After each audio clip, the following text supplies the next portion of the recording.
पे चर्चा के लिए समाज के सब लोग अपना प्रतिनिधित्व यहाँ दिए हैं। ये पहला मौका होगा।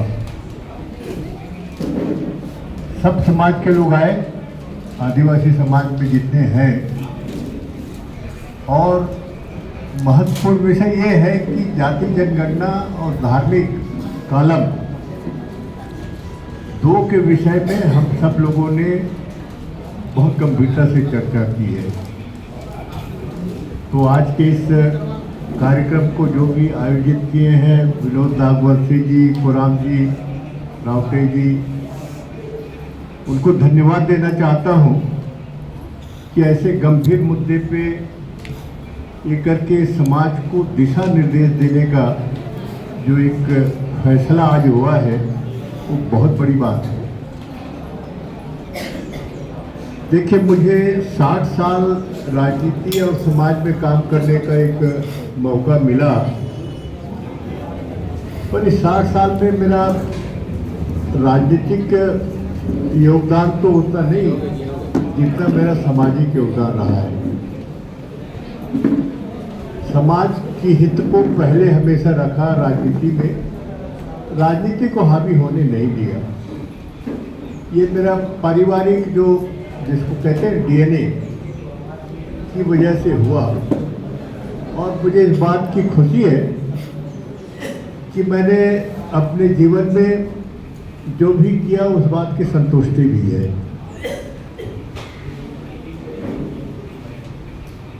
मैं एक घटना की कहकर के अपनी जो बात मैंने कही है कि कैसा राजनीति और समाज के काम को कैसे बैलेंस करना है।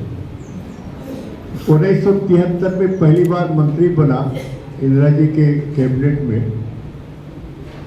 मंत्री बनने के बाद कैबिनेट सेक्रेटरी से एक चिट्ठी आता है, हर मंत्री के पास आता है, कुछ दिशा निर्देश दिया जाता है सरकार की तरफ से, भारत सरकार की तरफ से।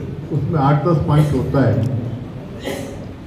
एक पॉइंट ये होता है कि भाई अंग्रेजी में जो था, if you drink please don't drink public place.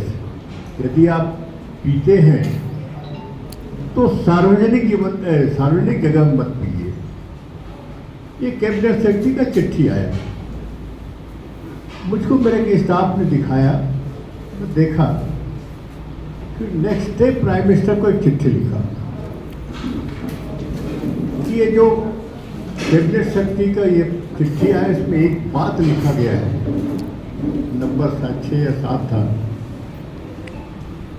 तो मैंने कहा कि हम अपने ट्राइबल कम्युनिटी में बहुत से कार्यक्रम जो धार्मिक या सामाजिक कार्यक्रम होता है पब्लिकली करते हैं, और पब्लिकली करते हैं तो शराब की जो पूजा है, पूजा में शराब के उपयोग पब्लिकली करते हैं, उसमें पीना भी पड़ता है। तो इस जो गाइडलाइन है उससे मुझको एग्जम्प्ट किया जाए, इस बंधन में मत डालिए मुझको, नहीं तो कल के दिन कोई शिकायत कर देगा तो फिर आप भी तकलीफ में पड़ेंगे, हम भी तकलीफ में पड़ेंगे। तो 15-20 दिन के बाद धवन साहब का टेलीफोन आया, उनके जो प्राइवेट सेक्रेटरी थे, कि साहब आपको मैडम ने याद की है। अब पहली नए मंत्री बने, हम डरे, भाई प्राइम मिनिस्टर ने क्या हमको सम्मान किया, पेशी क्यों हमारी लगी। मैं धवन जी से पूछा, भाई क्या बात है कि मुझे पेशी हुआ है। तो क्या मुझे नहीं मालूम, वो मैडम ही जानी गया। इधर उधर की बात किया, फिर धीरे से ड्रास से चिट्ठी निकाला और मैं वो कहने, भाई अरे आपने चिट्ठी लिखा है, मैं भूल गया। तो मैंने पूछा, मैडम किस बात की चिट्ठी।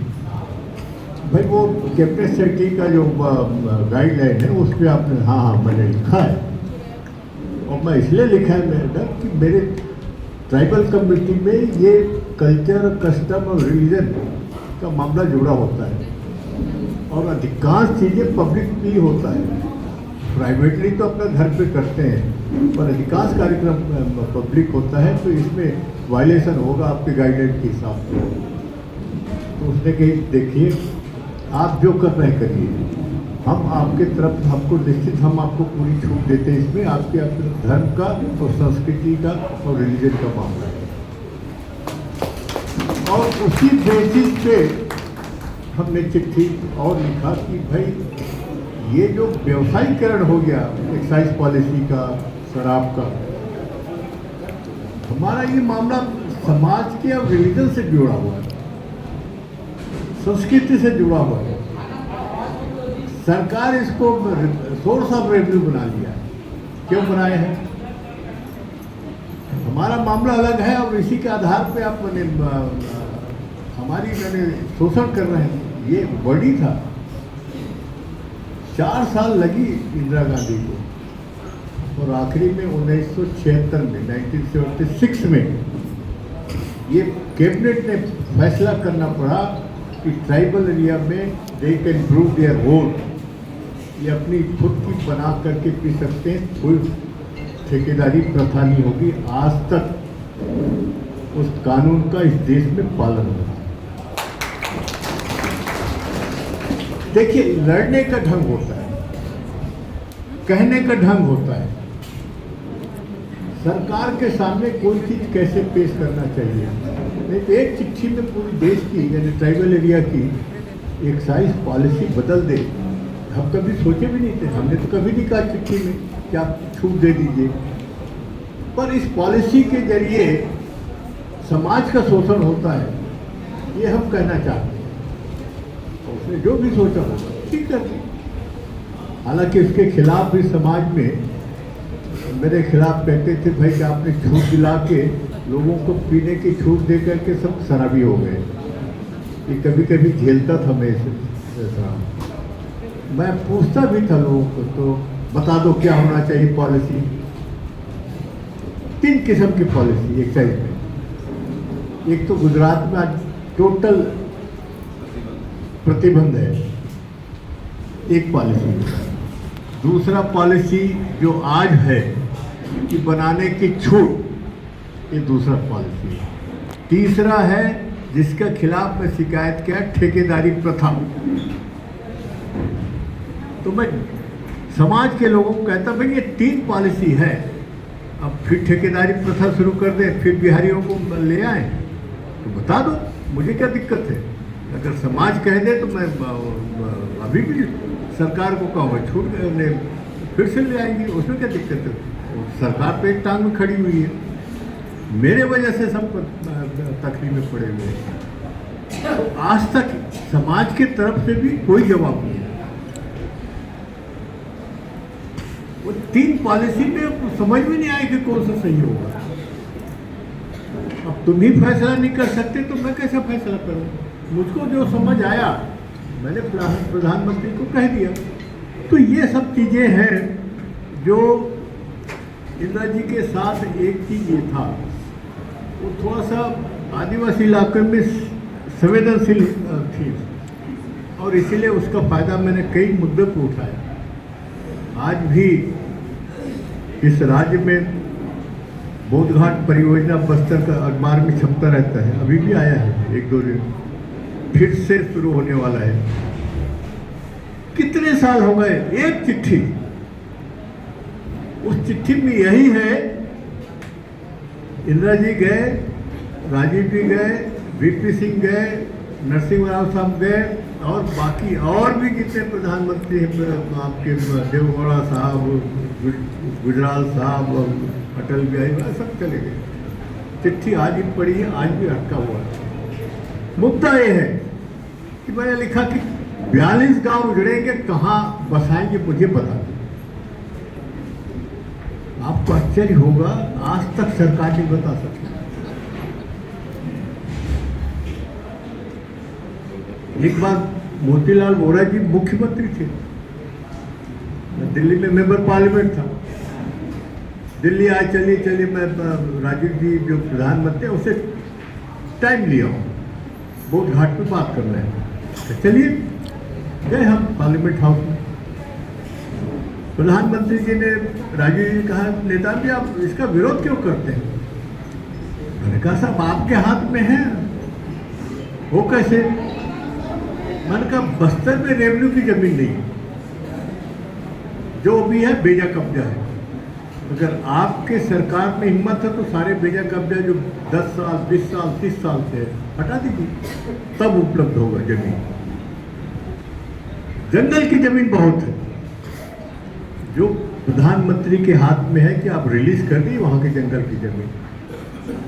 आज भी 42 गांव एक पैर में खड़े होकर जाएंगे, जंगल काट के बच जाएंगे। मैं जंगल की जमीन नहीं दे सकता। तो मैंने कहा क्या आसमान में बसेंगे? आज भी इस पॉइंट पे अटका हुआ है। ये जो कहते हैं ना जिन्न, बोतल की जिन्न, 42 गांव कहां बसाओगे?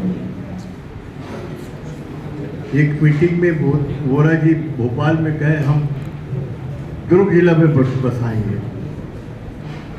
मैंने मीटिंग के बाद निकल के कहा वोरा जी बल्लभ भवन में 4 दीवारी कह दिए तो कह दिए, बल्लभ भवन के बाहर मत कहना।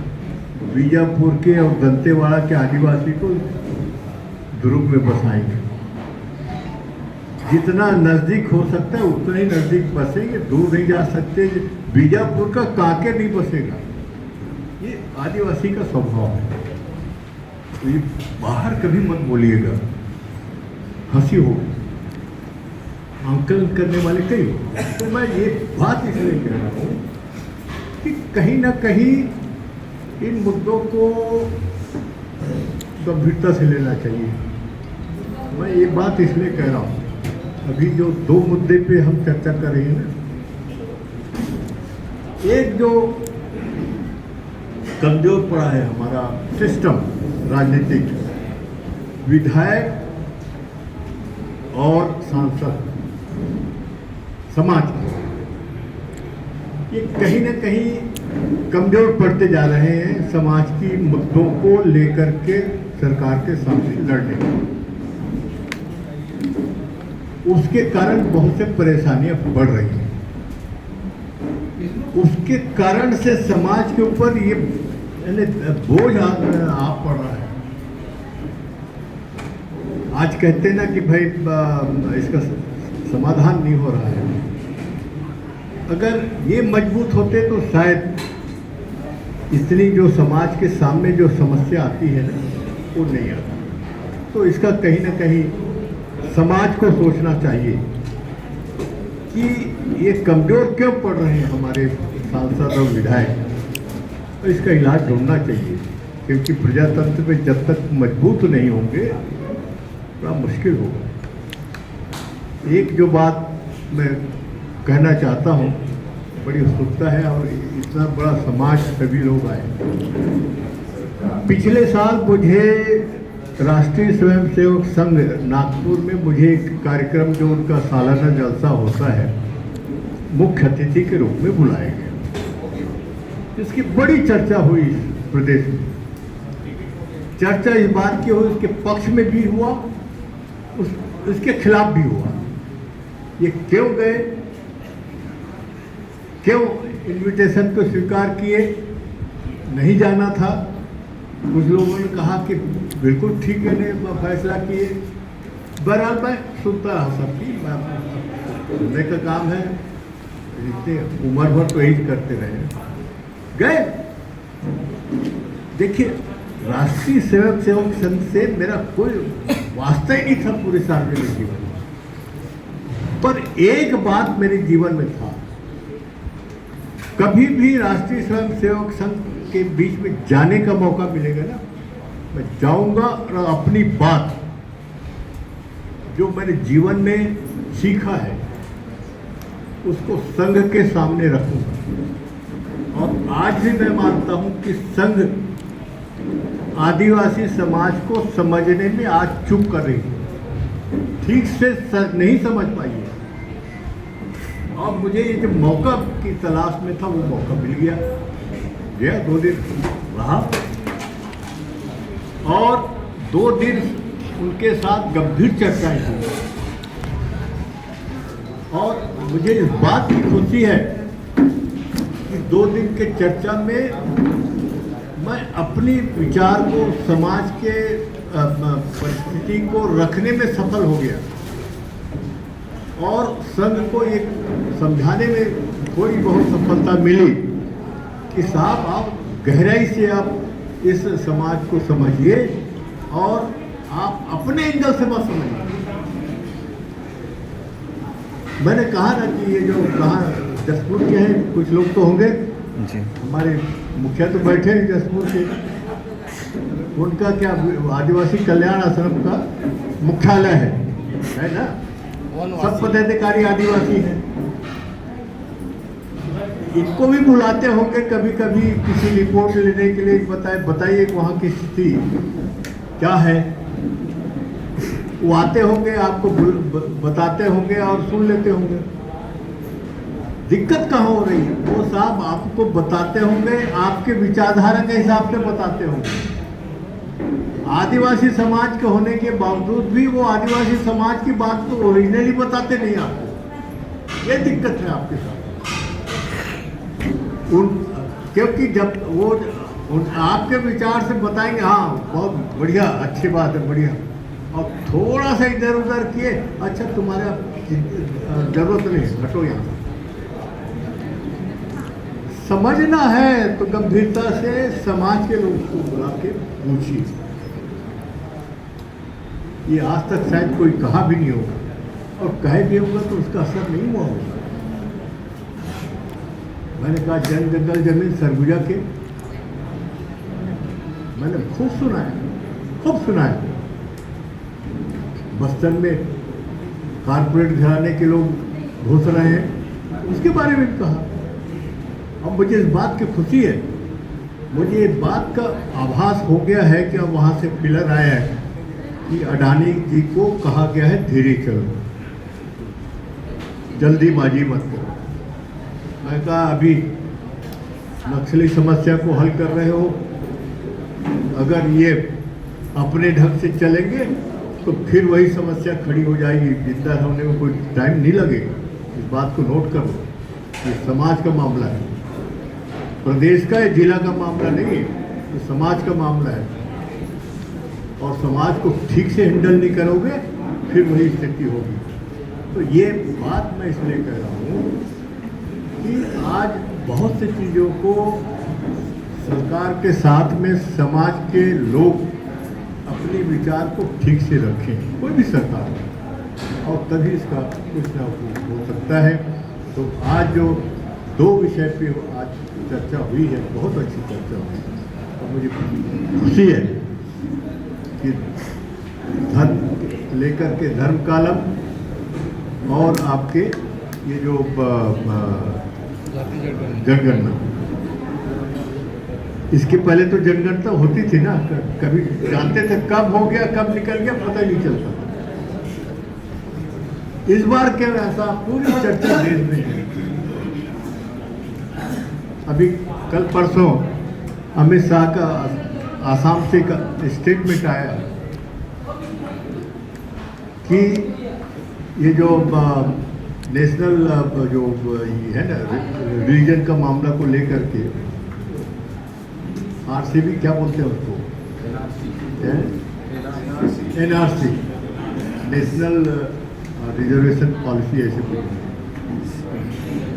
उसमें कहा है कि आदिवासी इस कानून से बाहर रहेगा।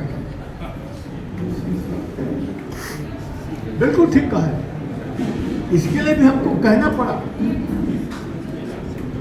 हमारी सामाजिक कानून ऐसे हैं, उसको पहले अध्ययन करिए। हमारे समाज में बेटियों को बाप के संपत्ति पे अधिकार नहीं है, ये सामाजिक कानून कहता है। और आप नए कानून के हिसाब से बेटी को भी अधिकार देने की बात कर रहे हो, तो हमारे यहाँ तो खड़े हो जाएगा। हजारों सालों से जो व्यवस्था है वो छिन्न भिन्न हो जाएगा। तो कहीं ना कहीं भारत सरकार को समझाने में हम लोग कामयाब हो गए, ये बात समझनी चाहिए। तो इस प्रकार से ये जो धार्मिक कालम है, ये बहुत मुश्किल वाला काम है। बहुत मुश्किल वाला काम है। मैं तो अपने भाषण में अगर कोई सुना होगा नागपुर के मंच से, जो दुनिया में गया वो भाषण, मैं आखिरी पॉइंट जो कहा था डॉक्टर मोहन भागवत को एड्रेस करते हुए कि डॉक्टर साहब, ये जो लास्ट पॉइंट है जो मैं कह रहा हूँ वो धर्म को, आप बहुत इससे अब बहुत तकलीफ है आपको। हम धर्म कोड की बात करते हैं, आपको बहुत तकलीफ, आप जानते हैं। आप जितना तकलीफ में है, परेशानी, उससे ज़्यादा हम भी परेशानी में। इसलिए कि मैं उस सभा में भी कहा था कि भील अपनी बात कह रहा है, गोड़ अपनी बात कह रहा है, संथाल और उरांव अपनी बात कह रहा है। देश की सरकार तो कही भाई एक बात कहो तब धर्म कोड मिलेगा। और मैंने कहा डॉक्टर साहब को कि आज तक अभी लगता नहीं कि हम एक हो जाएंगे धर्म कोड को लेकर, पर आप भी परेशान हैं, हम भी परेशान, पर लगे हैं। पर एक बात में स्पष्टीकरण दिया पूरे भाषण में और आखिरी में, डॉक्टर साहब हम धर्म कोड इसलिए नहीं कि हमको अपनी धार्मिक स्वतंत्रता इसकी बहुत ज़रूरत है, वो अपनी जगह है। हम आने वाली पीढ़ी इस देश में इतने बदलाव हो जाएंगे, 100 साल बाद, 150 साल बाद, 200 साल बाद, उनकी पहचान ही नहीं रहेगा कि भाई हमारी परंपरा क्या रही है, रीति रिवाज क्या रहा है, अब व्यवस्था, पूजा की व्यवस्था क्या रही है। 200 साल बाद हमारी पीढ़ी जानेगा कि नहीं जानेगा, इसकी चिंता हमारी है। हम हमारी पहचान बनी रहे, इसलिए धर्म को चाहते हैं, और उसके सिवाय कुछ दूसरा रास्ता नहीं दिखता। अगर बीच का कोई रास्ता निकाल सकता है तो बताइए, हम बैठ कर आपके साथ चर्चा करने को तैयार हैं। बस धर्म कोड इसलिए तो मैं एक उदाहरण दिया, अमेरिका में जो वहाँ के आदिवासी जिसको रेड इंडियन कहते हैं,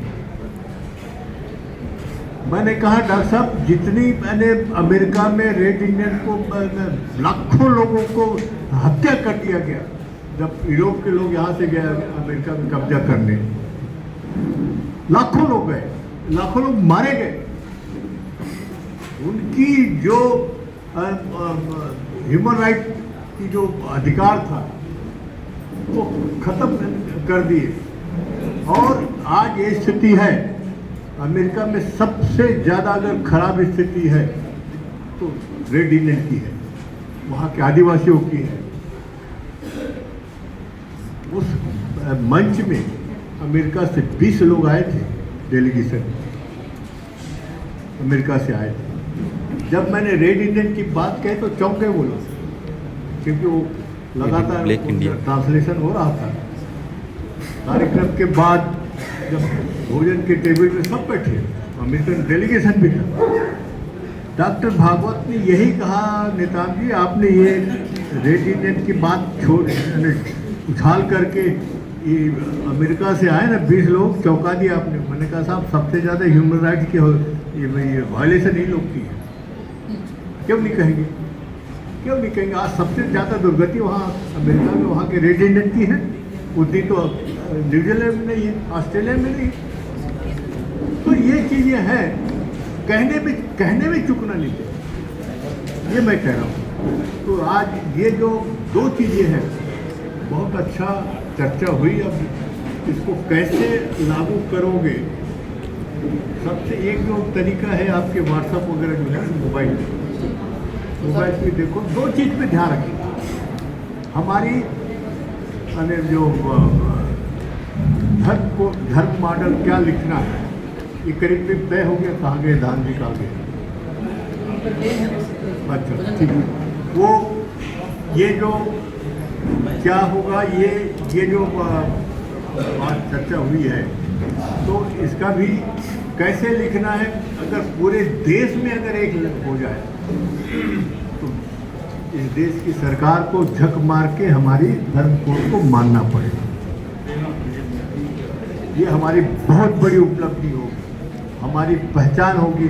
और आज के लिए नहीं, आने वाली पीढ़ी के लिए मैं कह रहा हूँ, ये जानने का और उसके बारे में पढ़ने का उनको मौका मिलेगा, ये बहुत बड़ी उपलब्धि होगी। और जातिगत जनगणना तो अपनी जगह है, दोनों एक दूसरे से जुड़े हुए। मैं चाहता हूँ कि इसको कैसे प्रचार प्रसार करें। आप लोग इतने दूर दूर से आए हैं और सब समाज के आए हैं, मुझे बहुत अच्छा लगा। तो कैसे जा कर के भिड़ जाए और उसको कैसे लोगों को बताएं, इस बात की प्रयास होना चाहिए। अड़ंगे तो बहुत आएंगे, कई ढंग के अड़ंगे आते हैं ऐसे कामों में। तो मैं चाहता हूँ कि इसको गंभीरता से ले और आने वाले समय में हमारी जो जिम्मेदारी है, वो चुनौती है, उसको कैसे सामना करें, इसको बहुत ध्यान में रख करके हम सब मिल करके इसको इकट्ठा होकर करें, ताकि हम सफलता मिले। अपनी बात समाप्त करता हूँ। मेरी बात को आप लोगों ने सुना, बहुत